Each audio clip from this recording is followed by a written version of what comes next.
El Señor esté con ustedes. Esta es la proclamación del Santo Evangelio según San Marcos. Gloria a ti, Señor.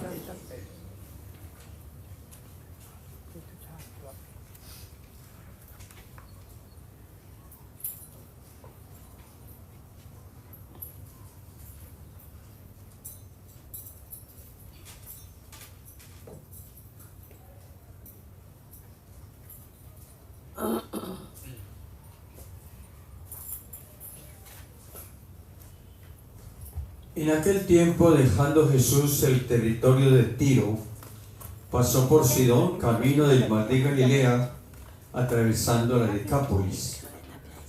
Les presentaron un sordo que apenas sí podía hablar, y le piden que le ponga las manos. Él, apartándolo de la gente a solas, le metió los dedos en los oídos y con la saliva le tocó la lengua. Mirando al cielo, suspiró y le dijo: Efetá, esto es, ábrete. Y al momento se le abrieron los oídos, se le soltó la traba de la lengua y hablaba correctamente. Él le mandó que no le dijeran a nadie, pero cuanto más se lo mandaba, con más insistencia lo proclamaban ellos. Y en el colmo del asombro decían: todo lo ha hecho bien, hace oír a los sordos y hablar a los mudos. Palabra del Señor. Gloria a ti, Señor. Señor Jesús.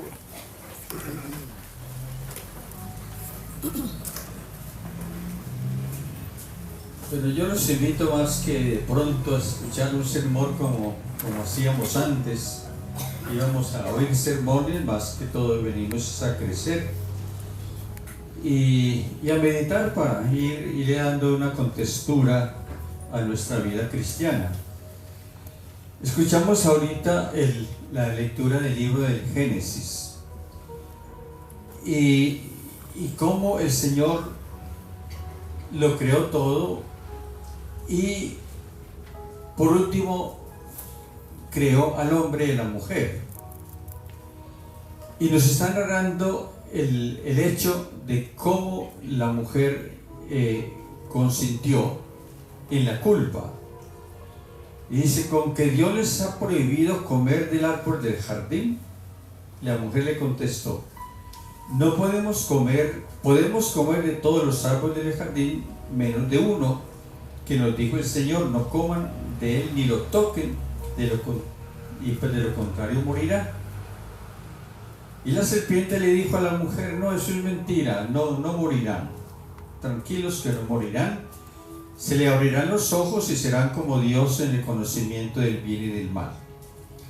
Miren cómo el demonio siempre antes del pecado endulza la píldora. Se la presenta siempre muy bien la tentación. La tentación siempre es presentada agradable, siempre es agradable. Y en medio de ese acontecer de estimularla con algo, ella cae. Al pecado no se le puede coquetear. Con el pecado uno tiene que ser muy radical, muy radical. Así como Jesús: no tentarás al Señor tu Dios.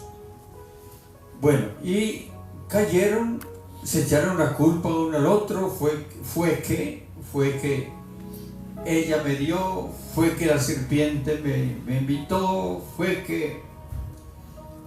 Y siempre en el pecado uno trata de echarle la culpa al otro. Y dice el texto: cuando pecaron se les abrieron los ojos y descubrieron que estaban desnudos. Eso que uno siente después que peca, eso que de pronto uno dice en su interior: ¿yo por qué hice esto? Y que le sigue trabajando la conciencia. Esa es la desnudez que uno siente, por más que la quiera disimular. He estado desnudo y me escondí. Bueno, les he querido presentar como preámbulo este texto del libro del Éxodo. Cómo el demonio se personaliza en una serpiente, la estimula a quebrantar la ley bajo el halago de ser igual a Dios. Sigue diciendo el texto: se escondieron después que se sintieron desnudos. Yo diría, más que físicamente desnudos, con la desnudez interior del pecado. Eso es la lógica del pecado: sentirse uno derrotado y esconderse en él. Lo más grave que a nosotros nos puede pasar es escondernos en el pecado, disimular el pecado, sabiendo que ahí está. Pero Dios no quiso dejarlo así. El amor de Dios es tan grande que no quiso dejarlo así, definitivamente perdido. Y lo hizo la promesa de reivindicarlo, y envió a su Hijo para devolverle la vida en la cruz.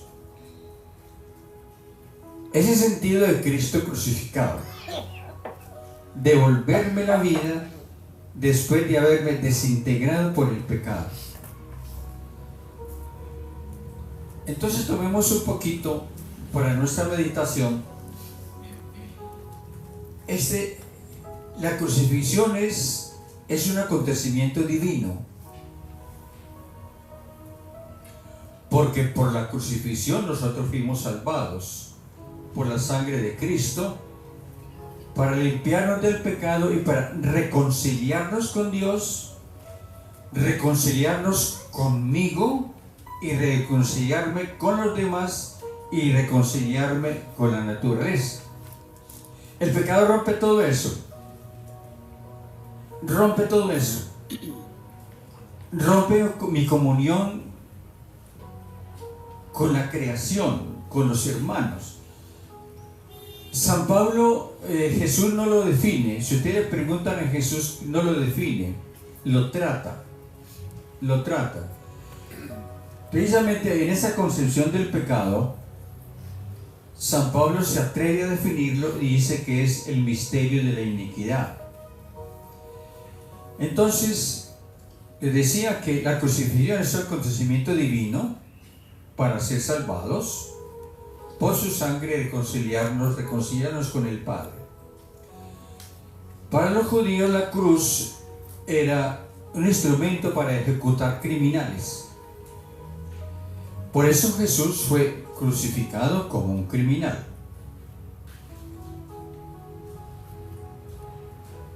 Y Dios, en cambio, de la cruz como instrumento para condenar a ese tipo de personas, nos la dejó como la expresión para perdonar el pecado. La cruz de Cristo, Cristo crucificado, es la expresión para el perdón del pecado. Porque, como les decía al comienzo, el pecado es la desintegración total de la persona. Es que yo me desintegro y yo no comprendo eso. Yo me desintegro y así Dios lo entiende. Por eso a Dios le duele el pecado. Le duele tanto que nos entrega a su Hijo único para devolvernos la imagen original. ¿Y la imagen original es cuál? A imagen de Dios lo creó. El pecado destruye esa imagen con la que fuimos creados. Él nos enseña que el pecado nace del corazón y no es lo que le entra al hombre de fuera, sino que es lo que le sale de dentro lo que daña al hombre, dice Jesús. Por eso Jesús no lo define, Él lo trata y lo sana. El ser humano en pecado es una criatura que no está formada, no está acabado de crear. Cristo crucificado le está devolviendo la posibilidad de ser limpio.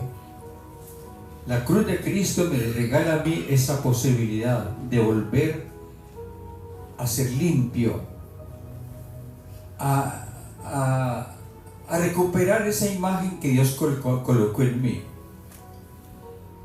Por eso el ser humano más perfecto es el que transparenta a Dios.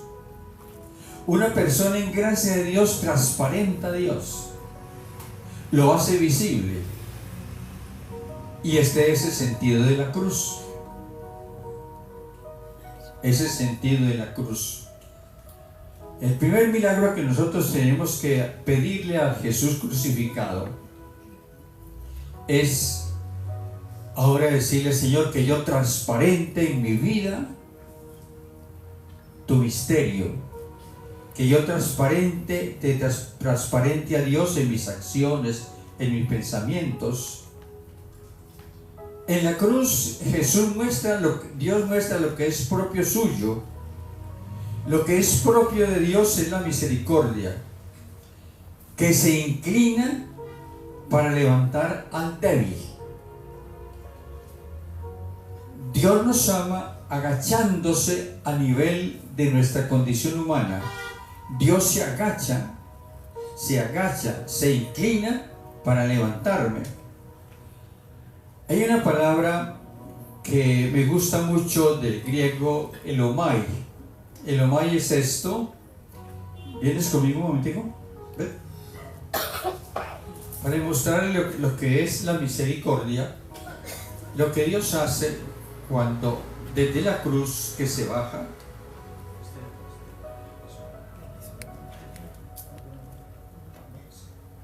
bueno, gráficamente los que le quiero mostrar lo que es la misericordia es Dios que se baja, quiere decir la palabra es elomai, el hombre está caído. Y miren ustedes lo que es la misericordia, es eso gráficamente hablando. Ustedes me disculparán lo elemental de la cosa, pero para poderlo entender.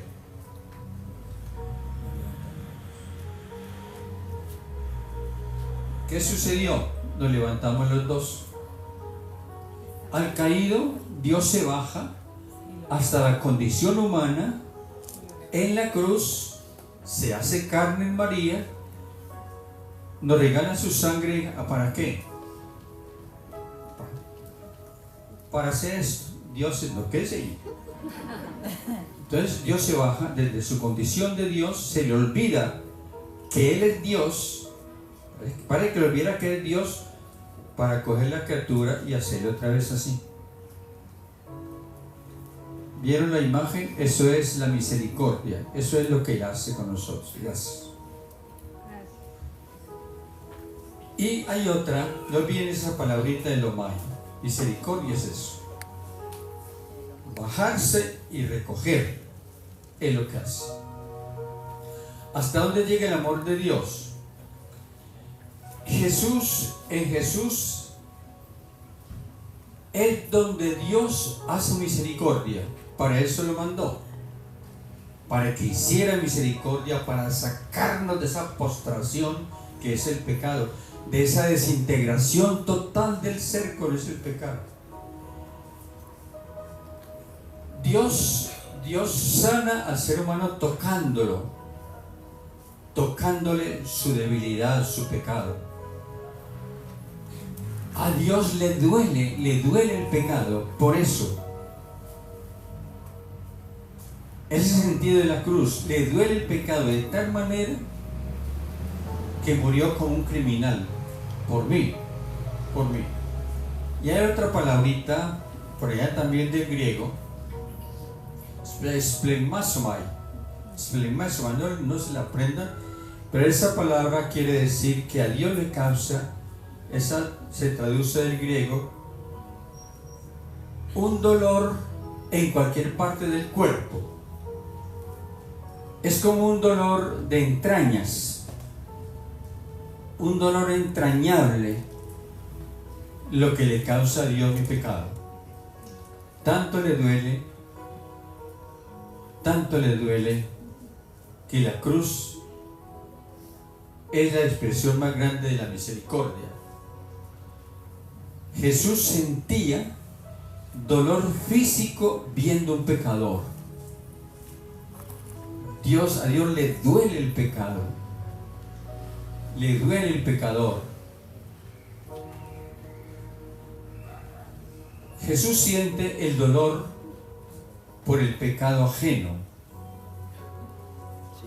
como si fuera su pecado. Por eso, cuando yo me acerco al otro de alguna manera para ayudarlo, estoy haciendo eso, misericordia. Cuando tú te acercas a otro que necesita tu mano y que nunca vas a pasar de largo, estás haciendo eso, misericordia.